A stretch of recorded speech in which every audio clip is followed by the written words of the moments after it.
शिल्पकार तू भारताचा सर्वभूत नायक। जय भीम। जय भारत, जय संविधान, जय मंडल, जय जोहार, जय जवान, जय किसान। भारतीय लोकतंत्र जिंदाबाद, भारतीय संविधान जिंदाबाद।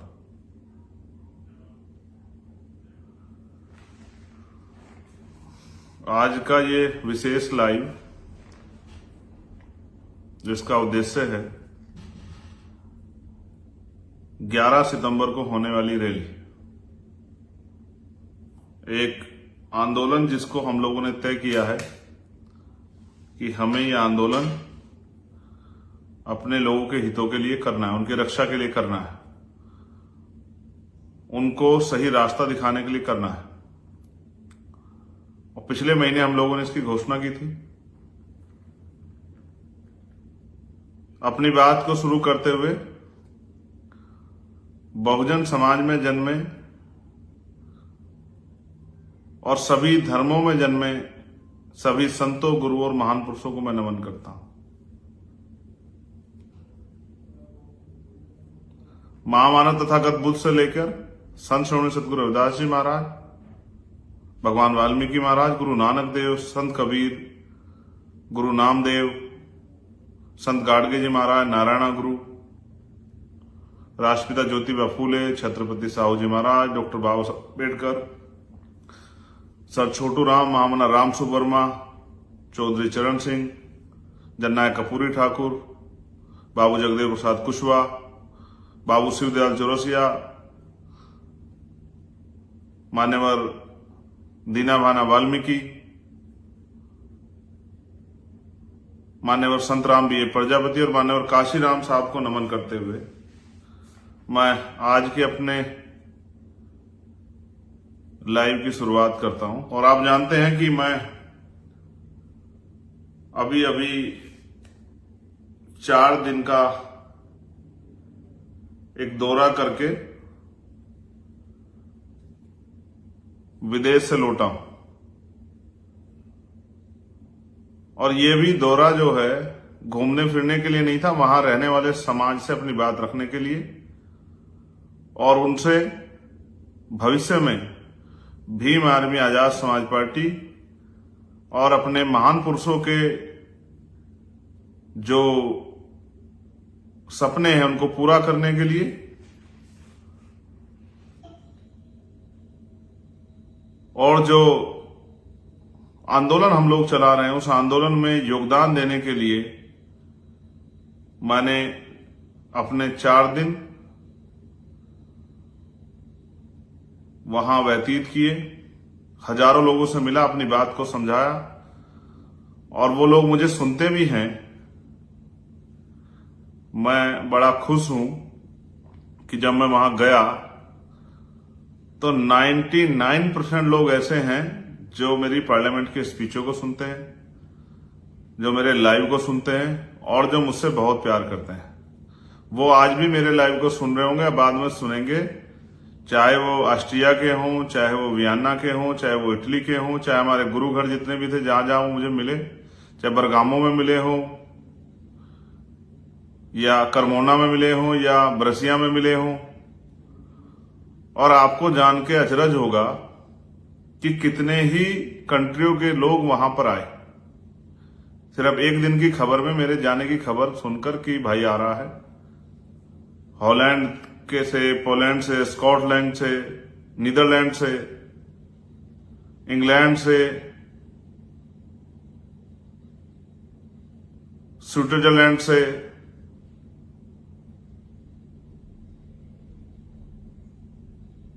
फ्रांस से, जर्मनी से, इतने लोग वहां पहुंचे। उन भाइयों से, माओ से, बहनों से बात करके मन में सुकून हुआ कि वहां रहने वाले लोग भी महापुरुषों के मिशन के बारे में उतना ही तकलीफ दर्द रखते हैं जितना यहां वाले रखते हैं। सम्मानित साथियों, 11 सितंबर का जो कार्यक्रम रखा था, उससे पहले अचानक से मुझे जाना पड़ा। जिस प्यार के बारे में मैंने सोचा भी नहीं था, वो प्यार मुझे वहां पर मिला। मुझे जो सम्मान वहां पर मिला, मैं उसके लिए हमेशा ऋणी रहूंगा अपने भाइयों का। ग्लोबल रविदासिया फाउंडेशन और तमाम संगठन, हमारे गुरु घर की प्रबंधक कमेटियां, उन सब का। साथ साथ मैंने वहां से बहुत कुछ सीखा भी। जब मैं वहां गया, मैंने वहां के एजुकेशन सिस्टम को, हेल्थ सिस्टम को, वहां के रोजगार की व्यवस्था को, खेती की व्यवस्था को, वहां की सफाई व्यवस्था को, वहां के कर्मचारियों की समस्याओं को, या वहां के कर्मचारियों के जीवन को, आम लोगों के जीवन को किस तरह से वो लोग जीते हैं, इसको भी मैंने सीखा और समझने का प्रयास किया। जिस राज की बात हम करते हैं, बेगमपुरा राज, मैंने महसूस किया कि वहां का जो राज व्यवस्था है वो बेगमपुरा जैसी है। वहां लोग खुश हैं। लेकिन मैं मानता हूं कि हमें भारत में भी ऐसे ही अवसर और ऐसी ही व्यवस्था तैयार करनी है। वहां हमारे लोग खुश हैं, ये अच्छी बात है, लेकिन भारत में भी गरीबों, किसानों, कमजोरों, मजदूरों, महिलाओं, नौजवानों की जिंदगी में सुख, सुविधा और सम्मान आए, इज्जत की रोटी, साफ स्वच्छ कपड़ों के साथ जीवन यापन, सुकून की छत के नीचे पीने के लिए साफ पानी की व्यवस्था, झूठ द्वेष से दूर, अपने अधिकारों जिम्मेदारियों के प्रति जागरूक, अच्छी पढ़ाई व्यवस्था, अच्छी रोजगार व्यवस्था, अच्छी स्वास्थ्य व्यवस्था के साथ एक आदर्श भारतीय का जीवन जीने के लिए तैयार होने योग्य बनाने के लिए भी हमें इधर भी काम करना है। मैं डॉक्टर बाबा साहब अम्बेडकर की उस बात को याद करता हूं कि हम प्रथम और अंत्य भारतीय हैं। मैंने वहां भी कहा, ऑस्ट्रिया, वियना, यूरोपियन कंट्री में जाके, कि मुझे गर्व है कि हम भारतीय हैं और मैं अपने देश से, अपने देश के झंडे से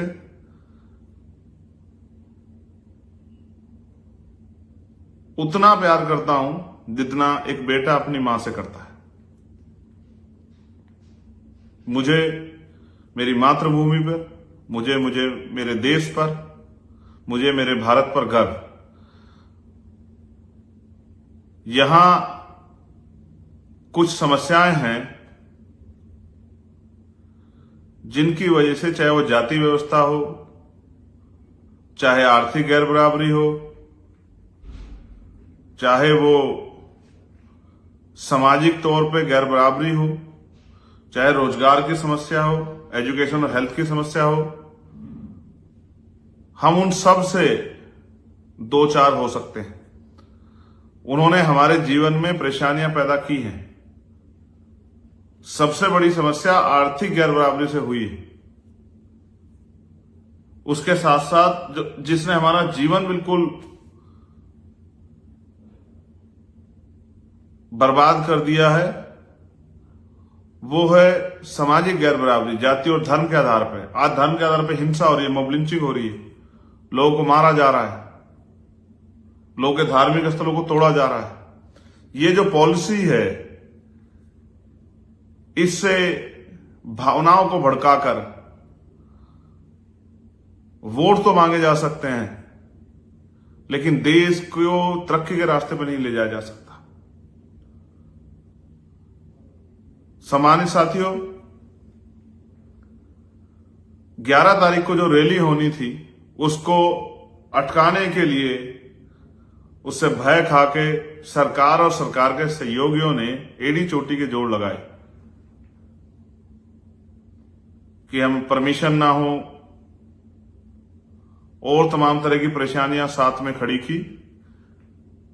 लेकिन एक परेशानी सबसे बड़ी ये आई कि बारिश जो है लगातार जारी है। जो लोग यहां आ रहे हैं और हमारे कंधों पे जिम्मेदारी है। आपने देखा होगा नेता तो टेंट के नीचे रहता है, वाटर प्रूफ जो टेंट होता रहता है, लेकिन आम जो कार्यकर्ता पदाधिकारी होते हैं उनको बारिश में भीगना पड़ता है, परेशानी का सामना उठाना पड़ता है। तो मेरी और हमारे साथियों की जिम्मेदारी है कि किसी को उस तरह की परेशानी ना हो। इसलिए हमने मौसम को ध्यान में रखते हुए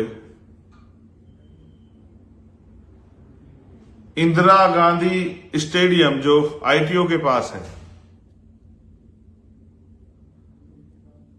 इंदिरा गांधी स्टेडियम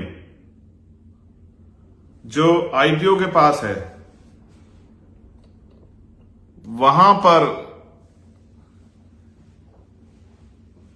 इस अपने कार्यक्रम को सफल बनाने की व्यवस्था की है। जो कार्यक्रम पहले हमारा रामलीला मैदान में होना था, अब वो कार्यक्रम आप सबके सहयोग से indoor stadium Indira Gandhi stadium जो है, जो आईटीओ के पास है, उसमें होगा बहुत जल्द, कल सुबह तक। और आज लेट नाइट में उस कार्यक्रम की लोकेशन यूपी से आने वाले लोगों के लिए, जो गाजियाबाद के रास्ते आएंगे, जो हापुड़ के रास्ते आएंगे उनके लिए, जो नोएडा से होके आएंगे उनके लिए, जो हरियाणा से होके आएंगे उनके लिए, जो प्लेन से आएंगे उनके लिए, जो ट्रेन से आएंगे उनके लिए, जो बसों से आएंगे उनके लिए।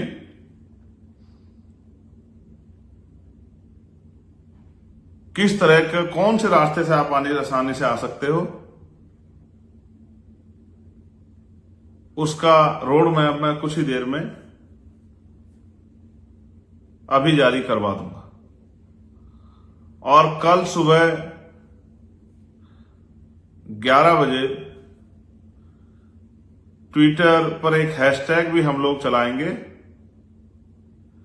11 सितंबर इंदिरा गांधी स्टेडियम चलो।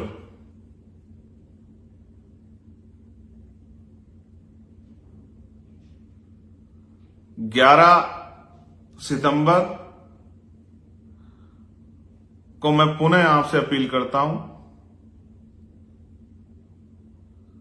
कि आप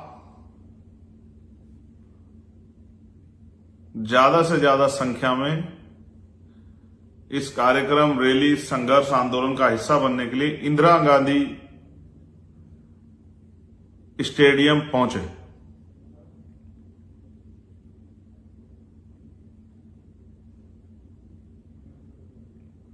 वहां पर अंदर और बाहर सभी के लिए हमने व्यवस्था की है कि आसानी से हमारी बात हमारे आने वाले बहादुर योद्धाओं तक पहुंचाए। मैं पुनः आपको याद दिलाना चाहता हूं,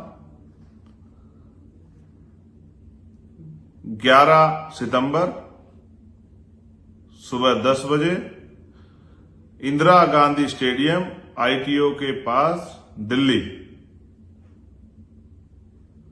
मैं आप सबका इंतजार करूंगा, हमेशा की तरह।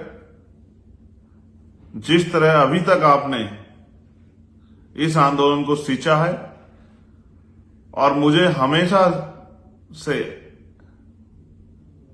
आगे बढ़ाने का, आंदोलन को आगे बढ़ाने का काम किया है, मैं भीम आर्मी आजाद समाज पार्टी के साथियों को कहूंगा कि वो घर ना रहें, एक दिन इस संघर्ष में अपना योगदान अवश्य दें। इसलिए ज्यादा से ज्यादा संख्या में इंदिरा गांधी स्टेडियम आईटीओ पहुंचकर इस आंदोलन को सफल बनाएं। जय भीम, जय जोहार, जय मंडल,